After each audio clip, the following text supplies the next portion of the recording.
Richard Edward Eddy Arnold was an American country music singer who performed for 6 decades. He was a so-called Nashville sound innovator of the late 1950s, and scored 147 songs on the Billboard country music charts, second only to George Jones. He sold more than 85 million records.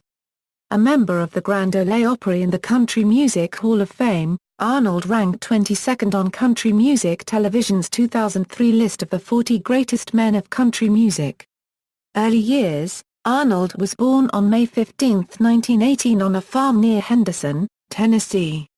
His father, a sharecropper, played the fiddle, while his mother played guitar. Arnold's father died when he was just 11, forcing him to leave school and begin helping on the family farm.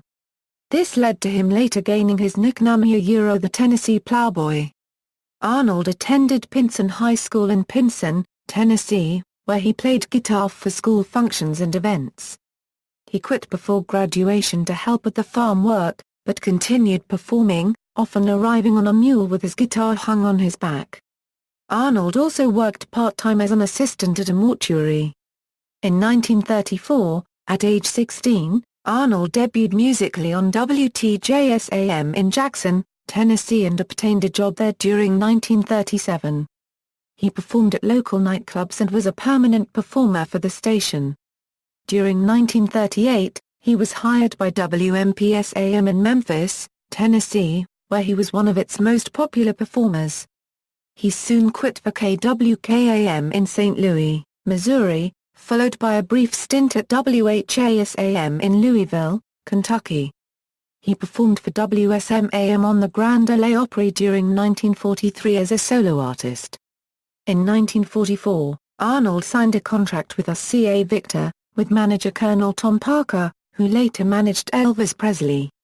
Arnold's first single was little noticed, but the next, Each Minute Seems a Million Years, scored number 5 on the country charts during 1945. Its success began a decade of unprecedented chart performance. Arnold's next 57 singles all scored the top 10, including 19 number 1 scoring successes.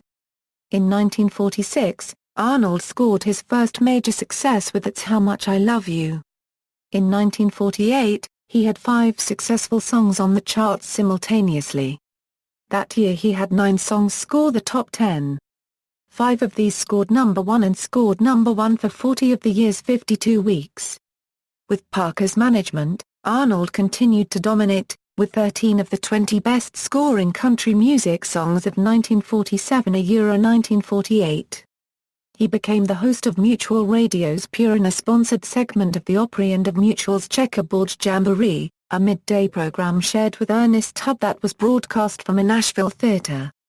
Recorded radio programs increased Arnold's popularity, as did the CBS radio series Hometown Reunion with the Duke of Paddy Carr. Arnold quit the Opry during 1948, and his Hometown Reunion briefly broadcast in competition with the Opry on Saturday nights. In 1949 and 1950, he performed in the Columbia movies Feudina unregistered trademark Rhythm and Hoedown.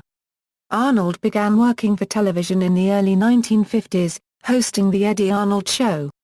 The summer program was broadcast successively by all 3 television networks, replacing the Perry Como and Dinah Shore programs. He also performed as a guest and a guest host on the ABC TV show Ozark Jubilee from 1955 60.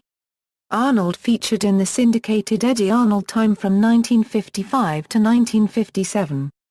From 1960 to 1961, he hosted NBC TV's Today on the Farm. In 1955 he asked songwriter Cindy Walker to write a song for him based on the idea of unrequited love, with the title You Don't Know Me. They share co-credit for writing the song. Second career, the Nashville sound. With the rise of rock and roll in the 1950s, Arnold's record sales declined, though he and fellow RCA Victor recording artist Jim Reeves had a greater audience with popular-sounding string-laced arrangements. Arnold annoyed many people of the country music establishment by recording with the Hugo Winterhalter Orchestra at RCA's studios in New York. The pop-oriented arrangements of The Cattle Call, and The Richest Man, however, helped to expand his appeal beyond its country music base. This style, pioneered by Reeves and Arnold, became known as the Nashville sound. During 1953, Arnold and Tom Parker had a dispute, and Arnold dismissed him. From 1954 to 1963, Arnold's performances were managed by Joe Exoder. During 1964, Exoder was replaced by Jerry Purcell. Arnold embarked on a second career that brought his music to a more diverse audience.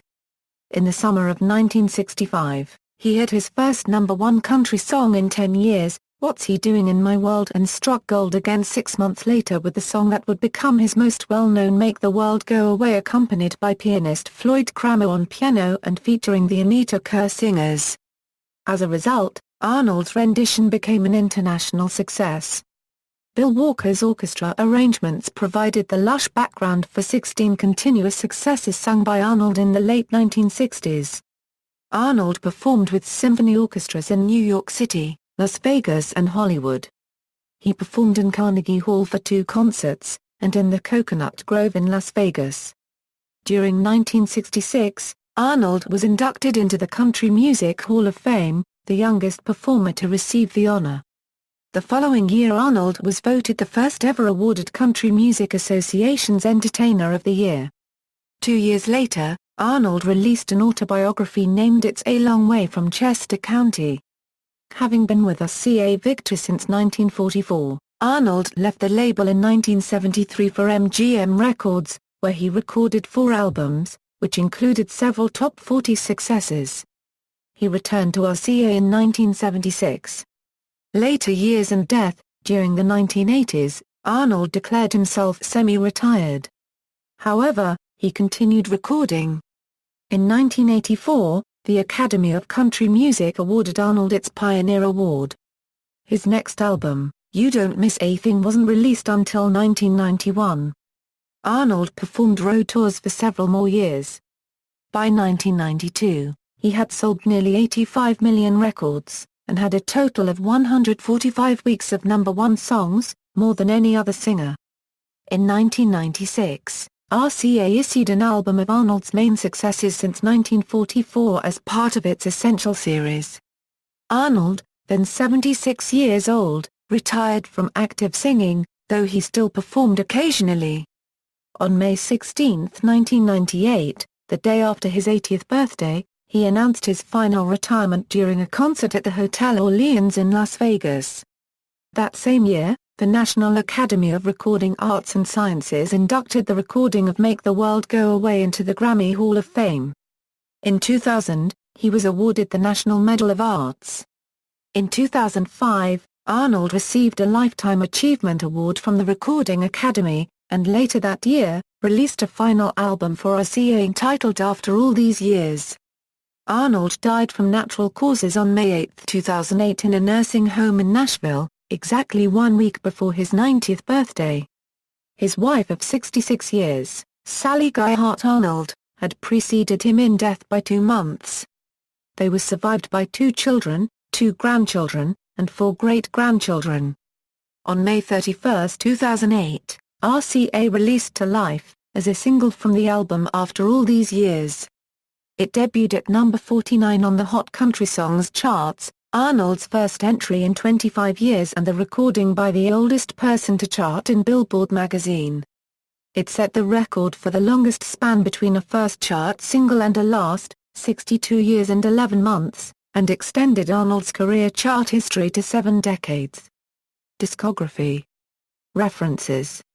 External links, official website, Eddy Arnold at Find a Grave, The Times of London obituary, Eddy Arnold at the Country Music Hall of Fame.